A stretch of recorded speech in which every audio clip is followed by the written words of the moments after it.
మీలో ఒకటి ఆలోచించాలి. నేను ఎప్పుడు రౌడీజో నాకు తెలియదు. నేను ఎప్పుడు కూడా హత్యలు చేయను. నాకు నమ్మకం లేదు. వాటి మీద నమ్మకం కాదు, నా ప్రవృత్తి అది కాదు. నా జీవితంలో దానికి నేను పుట్టలేదు. అందుకే కొంతమంది అంటారు నువ్వు సౌమ్యుడివి, నువ్వు లాభం లేదు రాజకీయాలు. కానీ కాదు, నేను సౌమ్యుడిగానే ఉంటా. కానీ యాంటీ సోషల్ ఎలిమెంట్స్ పైన మాత్రం సింహ స్వప్నంగా ఉంటా. అది నా జీవితం.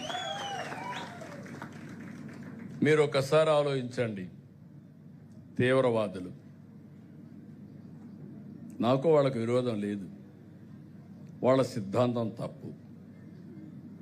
ఏదో బెదిరించి భయపెట్టి తుపాకీతో మేము రాజ్యం చేస్తామని ఎక్కడో అడవుల్లో కూర్చొని మనుషుల్లో, ఊర్లో ఉండే మనుషులు చంపుతామని లేఖలు పంపించి అరాచకాలు చేసేవారు.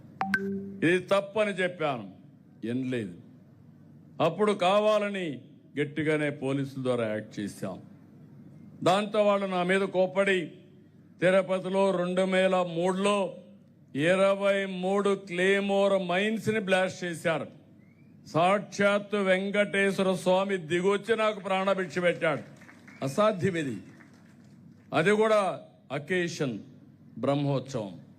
బ్రహ్మోత్సవం సందర్భంలో దేవుడికి లాంఛనాలు ఇస్తాం, ప్రభుత్వం ఇస్తుంది, ముఖ్యమంత్రిగా ఇస్తాం. నేను ఆ సందర్భంలో పోతామంటే జరిగితే ఆయనే కాపాడాడు. ఆయన